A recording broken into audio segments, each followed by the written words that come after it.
And welcome. I'm Bill Newell, joined by Phil Stacy from the Salem News, Nick Giannino of the Salem News, and Nick Kukuru, sports editor of the Gloucester Times. And we're here talking some sports in our weekly podcast here. And gentlemen, I guess we can get to some baseball, we can get to some team sports and so on. But Nick, maybe you want to update us, Nick G, on some golf that's going to be happening. Yeah, sure. As you can see, I'm out here on the links right now, so taking in the beautiful day. We got the Mass Amateur coming up. I'm not sure what year this is, but they've been doing that for a long time. This is 2020, Nick. No, I know what year. I don't know what year for the tournament it is. It's got to be up near 100 years, though. I think it is close to 100 years. Yeah. So pretty unique tournament, and we got a lot of local guys, some really good talent playing in that. But what it is they get 2 rounds of stroke play to start things off, and then they'll cut the field down to 32 golfers, so the top 32 of that stroke play. And then they have a bracket of match play for the next 3 days. So it's a really long, grueling tournament. You know, if you're going to win it, you're going to end up playing, 6 rounds of golf, 7 rounds of golf, something like that, in 5 days. So it's not easy to win, and obviously you got to come out on top in the match play. So last year we had Swampscott's Stephen Delisio, who's now at Duke. He won it, and he's going to be back defending his title, I believe, along with Chris Francoeur from St. John's Prep in Amesbury, who's now at URI, and we got a couple other locals. We got a first timer that I just wrote about out of Marblehead, Brendan Locke. He was having a good season up at St. Michael's, and he made the cut the other day at Renaissance, so he'll be vying for that championship too. But great tournament that Mass Golf puts on. It's really cool that they're going to be able to do it again this year, and it's up at the Catansic Club in Marion, which was recently rated one of the top 100 courses. I learned that from Brendan Locke, but top 100 course in the country. So pretty unique opportunity for these kids to get a chance to play a club like that. I'm sure the scores will be a little higher than usual because it is a pretty challenging course. But so looking forward to that. That starts on Monday, this coming Monday. Will they be changing the pin placements every day, Nick, for that? Yeah, they change the pins. My guess would be every day, but at least every other round. So I'm not sure how many of these kids have had the chance to actually play that course, so it could be the first time for a lot of those guys. But and I say kids, there's also older amateurs as well. That Matt Parzio, that Brockton firefighter, he was in it last year. He came close to winning. So I wonder how many people will be. I wonder too if there are people that are going to be commuting there every day because they're not going to want to stay in a hotel room or whatnot. Yeah, I was thinking that too. It's not right around the corner from here, at least. No, I know a lot of people from up here. But yeah, so I don't know. I'm trying to talk to some of our guys, see what their plan is in terms of staying over. But last year was right in Brookline at the country club, so a little bit easier to get to. Marion's not, like I said, exactly right down the road. No. So there's a tournament that's not a sprint. It's clearly a marathon, a tournament like that, Nick, right? It's a marathon. Ton of golf. I mean, it's more golf than a PGA tournament weekend. So if you're going to stay alive and keep advancing, It's like a PGA event plus a senior event, right? Some senior events weren't they 3 days, or maybe I'm wrong on that, but no, that's right. That's right. Yeah, okay. But I can remember just walking the course last year for about 36 holes. And is Cook just trying to talk? I think he was trying to talk, but oh no, I'll go. I can just remember walking it, and my legs were gashed by the end of just walking around with no bag. And these kids are playing golf too, so it's not exactly football or basketball, but still a lot on the legs. Yeah, especially if it's hot out too. That makes it tough. Nick Kukuru, were you going to say something? So you get some pretty wild sudden death overtime in that too. I think what does it go to, like 160 golfers down to 32, and it's never a clean break at 32 years. Was it last year they were going into the night? They almost had to go back the next morning because there was so many guys tied for that 32nd spot. Yeah, they got to cut it to exactly 32. So if guys are tied at the bottom, they go into playoffs. Yeah. How much does rust factor in now? I mean, is this going to be, Nick, more because whoever advances to that round of 32 and keeps winning, is it going to be more skill-based this year than anything else? Yeah, well, I think by now most of these guys have had the chance to play, at least for the past 2 months. I mean, when did courses open back up? The end of May, right? Yeah. So I think most of these guys that are avid golfers and play year-round were itching to get back out there. So by now they're pretty tuned up. Their games are looking good. I do think the course will be interesting because it's such a tough course. But other than that, most of these guys are ready to go. What's your handicap right now? I'm playing at a 10 right now. I'd like to get it down below that, but I just picked up some new irons, so I'm hoping that'll help my game a little bit. Traded in the 13-year-old's TaylorMade, so it's time for an upgrade. It's not too shabby, dude. I'll take the 10. I'm playing mid to low 80s, but if I can get down breaking 80, then I'll be pretty happy. This guy's got the credentials, Phil. There's no doubt he can cover golf. Yeah. I mean, this guy, 10-hand. I mean, this is the kind of expertise that you're looking for in the Salem News to cover golf. That's for sure. He's got it all over me in that regard. So I don't. I'm probably about a 24 handicap. So I don't. I defer to him on all things undulating. I'm about a 10. I'm about a 10 handicap, but then you got a hole 2, and is that when it starts over? Yeah. Yeah. Nice. I'm not sure what Gary Larrabee's played at these days, but he's still putting in the golf writing work. Yeah. Well, want to transition to some. Let's transition to baseball, because this would normally be baseball would be humming right now. The Red Sox would be 12, 15 games out of first place right now, I would think, in major leagues. Navigators month into their season, but now they're like a handful of games into their season. Undefeated though, right? They came back. Yeah, so this podcast, they're still undefeated. Big rally last night. I think they were down 7-1 and came back to win 10-8 and getting contributions from a lot of local guys. Yeah. Bo Dana doing a real nice job.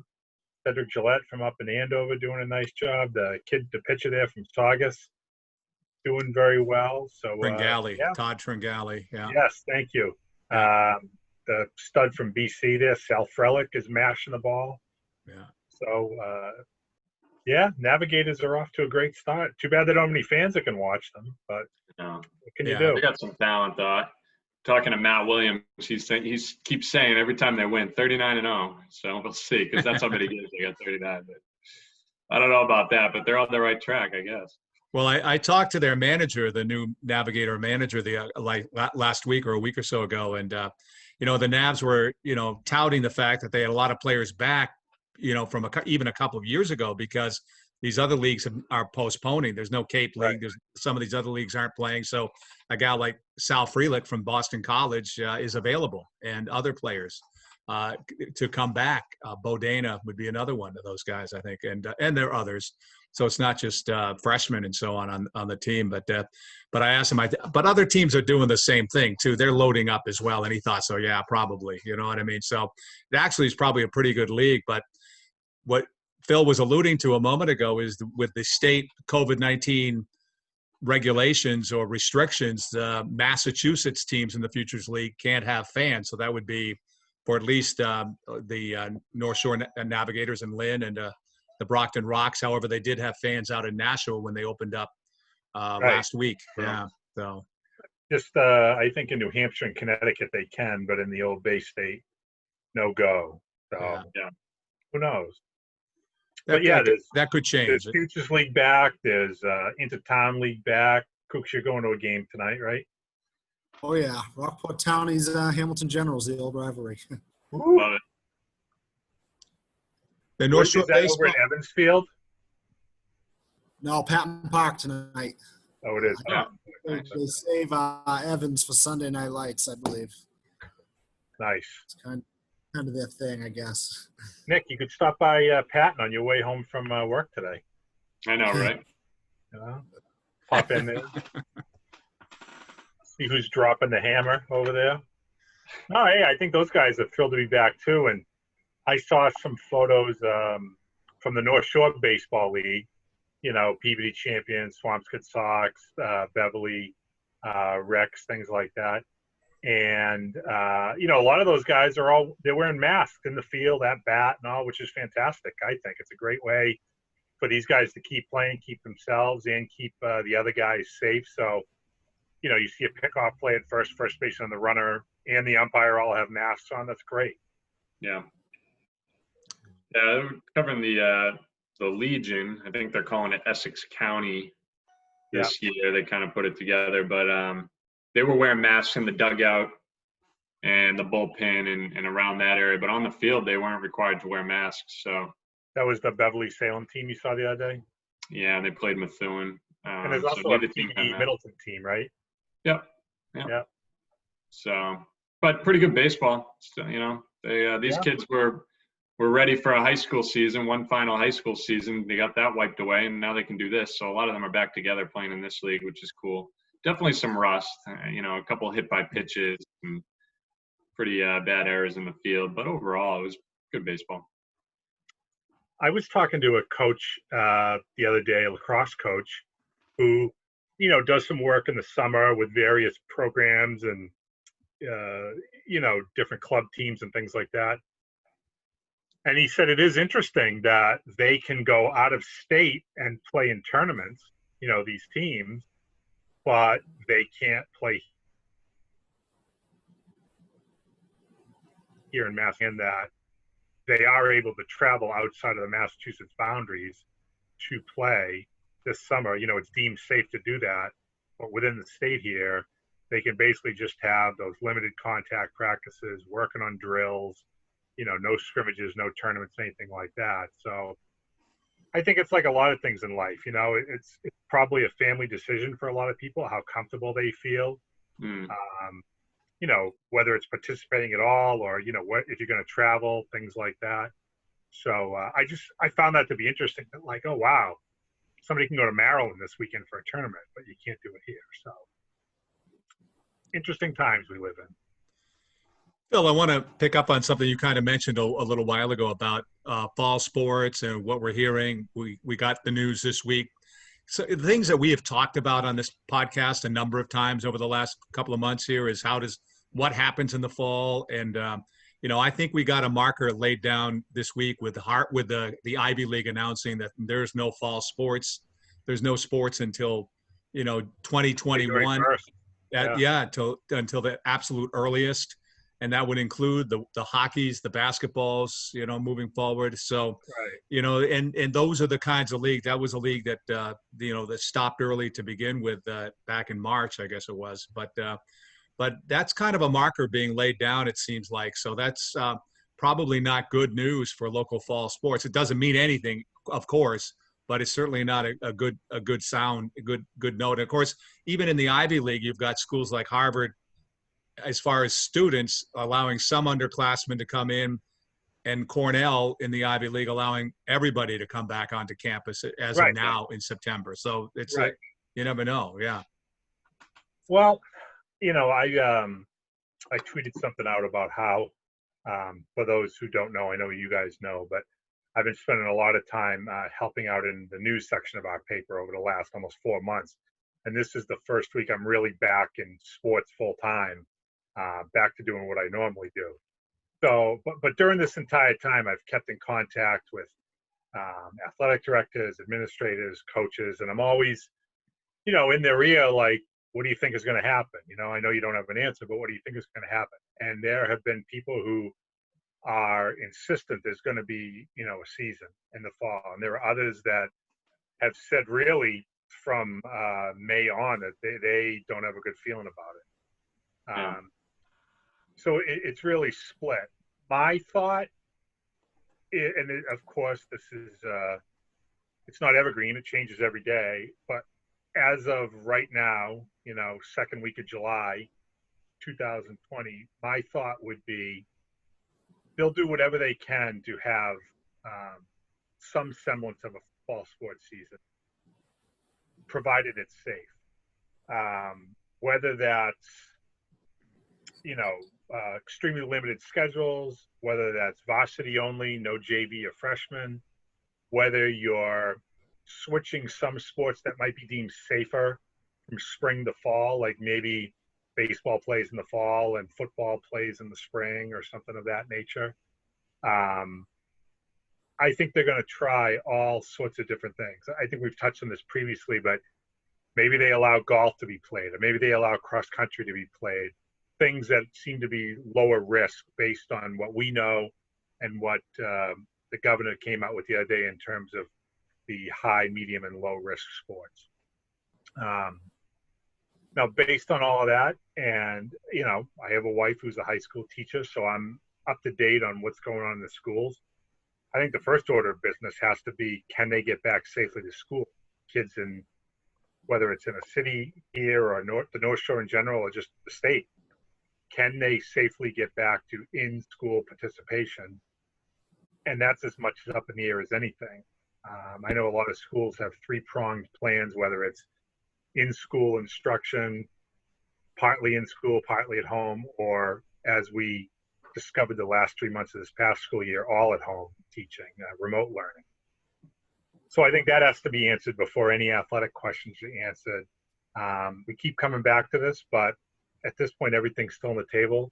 I do believe in the same way that they'll try to get kids back in school if at all possible, and it's safe, deemed safe to do so. They'll try to do the same thing with athletics, but it is 100% far from a certainty. I think a big thing too is the transportation, the buses. Talking to some coaches and stuff, not even just for sports, but kids getting to school. You know, will they be able to socially distant on the bus? That's gonna be tough, and most schools can't afford to get more buses, right? So I don't know how that will go down. No, what about families that leave super early? You know, somebody has to go to work in Boston or whatnot, and they depend on the bus taking their children to school because they can't physically drive them there. Right. I think that switching of the fall and spring sports is an interesting one, because I heard a similar rumor. I mean, just rumors at this point, but I mean, they could make it work weather-wise, especially with those, you know, non-football sports ending around early November-ish. That would still work. They could still play, you know, baseball or softball in that weather, and the spring would be a bit of a change for some of these fall sports. But again, I mean, it'd just be the opposite. The weather would just get better as the season goes on instead of worse. Yeah. There's areas of the state, or at least New England, that, you know, golf is a spring sport, or there's another sport that's, is it soccer in the spring too somewhere? Yeah. I don't know, but yeah. So, I mean, Tennis was definitely fall. doable. I was going to say, for the longest time, Northeastern Conference held girls tennis in the fall. Okay. So that could happen again. I just don't think, Bill, that there's anything that is being discounted at this point. You have to, Right. This is unique in that you have to look at any and all possibilities and what's safest and what can we do. Now, the problem is going to be, and there's always going to be problems, but, you know, let's say football gets moved to the spring and baseball and softball get placed in the fall. What if you play, let's say, boys lacrosse, and you also play football? Well, now you got a choice to make. Are you going to play lacrosse, or are you going to play football in the spring? And you're not going to have anything to do athletically in the fall. So I don't know. I mean, that's obviously a bridge you cross when you come to it, but I just don't think you can rule anything out at this point. And until we know, you know, the athletics have to take their cues from the schools. The schools, have to take their cues from the governor and, you know, the CDC and things like that. So it's like a domino effect. You know, once we know what's going on with the schools, then we'll know what's going on with sports. I think the people would love to have it back, but wishing and hoping isn't always reality. I don't know. I'll have to wait and see. Yeah, I mean, I think the way the school is probably going to work, if you look at the plans that are out there, is like even the best plan they announced a couple of weeks ago had students going back part-time, but they're going back part-time. So I think that's the way it's going to have to go. Now, having said that, though, if they go back part-time, that means that not every student is going to be at, let's look at the high school level, for example. Not every high school student will be in the high school every Monday or Tuesday or Wednesday, or, you know, 5 days a week. They'll they'll be alternating probably every other day or something along those lines. And speaking to the buses, and then of course, if sports always happens when the bell rings at the end of the school day, you don't have all your kids there. They can't just show up and play sports. That would seem to be defeat what they're trying to do with the distancing piece. So, I think it's just problematic on that front. I mean, I hate to be a pessimist on that front, but I just see that certain sports, it's going to be an issue, I think, moving forward. I wouldn't say pessimist. I would say realist. Yeah. I mean, it's just, wife and I talk about this a lot, when you see people that do things that I wouldn't choose to do or my family wouldn't choose to do for whatever reason. And, hey, people can do what they want. But to me, it's like, well, there isn't anybody that isn't sick of this, is sick of being in their house or sick of not being able to do what they want or whatever. But if you prolong, if you prolong doing these things, then what we ultimately want is going to be closer than if we push the envelope and try to come back too soon, which obviously we see all over the country what happened when states open up too soon. And then you just fall back to step one. I don't think anybody wants that. So bottom line is, I think, we have to do what is the smartest and safest. And if that's playing sports, hopefully that would be awesome. Mm-hmm. And if not, hopefully it would be the near future. Another thing to think about too is you got some of these pro athletes now, because we have the names of, the Red Sox have started workouts at Fenway Park. Season set to start July 24th. But throughout some pro sports, you have players that are saying, no, I'm not going to be a part of this. I'm opting out. Like David Price, no longer a Red Sox, but he's not going to be playing baseball. He's, because of the COVID-19 thing. He says it's not safe. So imagine that. I mean, you got that factor as well. And you have parents. I mean, I've seen some of these discussions. Parents are also wondering, what's safe and what's not safe or whatever for their kids. I mean, and I get that piece too. That's something the parents have to worry about. Yeah, I don't think anyone guys that have been opted out, right? Yeah, nobody's ragging on them. That's their decision. Family decision, and you can't knock them for it. If they don't want to play, they don't want to play. I did see something positive though for baseball, that out of 30, I think it was 3,700 tests, only 66 came back positive for MLB personnel, players, coaches, all that. So that's good. That's a very small percentage. But who's to say that's not going to get worse as they start traveling and games pick up and things like that. But as of now, they seem like they're in a good spot.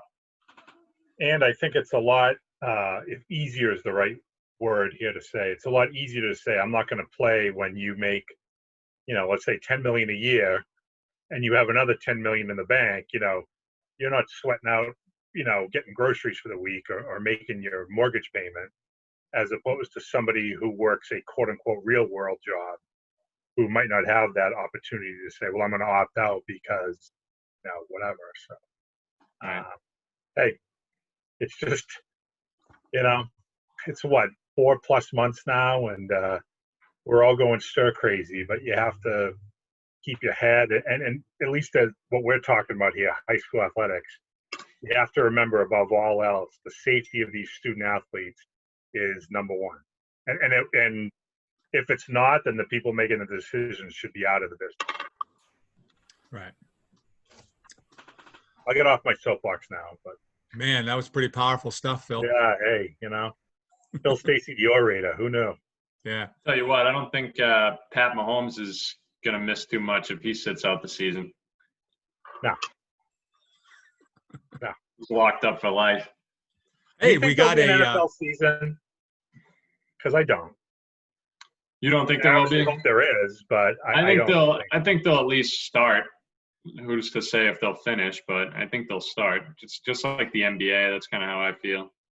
But I feel the same way. They're headstrong. They're gonna at least start it. Yeah. Whether it's a decision or not, they're gonna do it.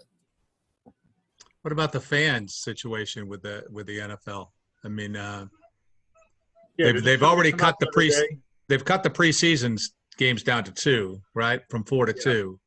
But they're I don't supposed know to. about the fans. Those stadiums are really big. I mean, they could do like what were the Navs going to do? 25% capacity. Obviously, they can't now with the regulations. Even if they could get half the people in.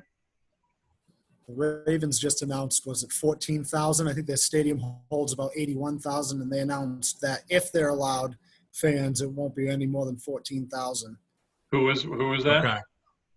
Baltimore, the Ravens. Okay. Yeah, so if you use that same math with the Patriots, that would be what, about 10, 11,000 people at Gillette? Yeah. Yep. What do they hold, like 68 or something? Yeah. 65?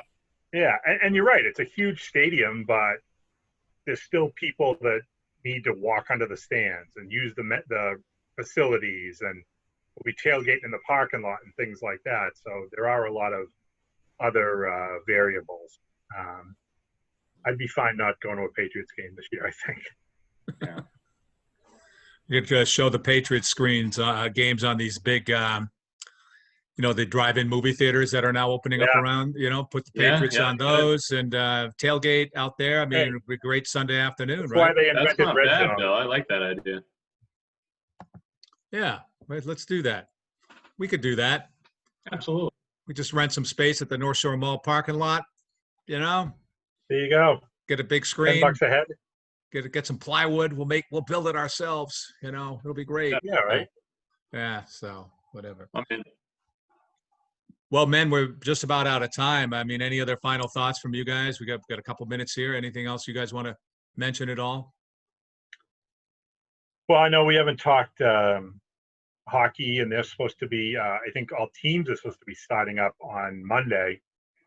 As they gear up for the Stanley Cup playoffs beginning later in the month. Again, I don't know how it's going to go. If we're going to come down with a rash of cases, if everything is going to go well.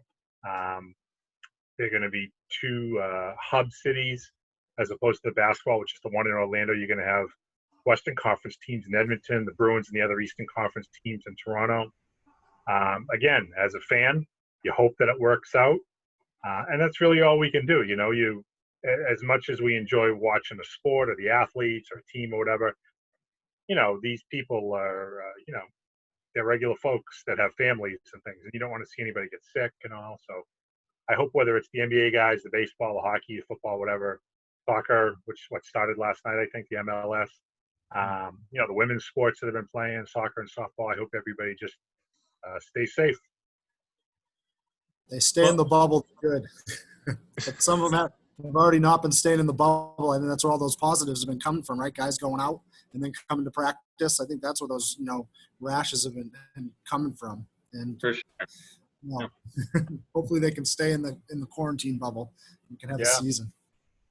Can you really expect the NBA players just to stay in the bubble? I mean, I'm serious. I mean, down at Disney World or wherever they are, right? I mean, just stay there. They're already complaining about the food they're getting. So. I know and that seems almost a legit complaint. I have to admit. In the room, looking at the food, it looked like was complaining about his room too. I don't know if it was a joke, but room looked fine. Raja Rondo. I would guess that's true. Yeah, I did. All right, full Rondos in Orlando. Full Rondos. Well, Phil said it a moment ago, but we'll end with this. Be safe. Thanks for joining us. Yeah.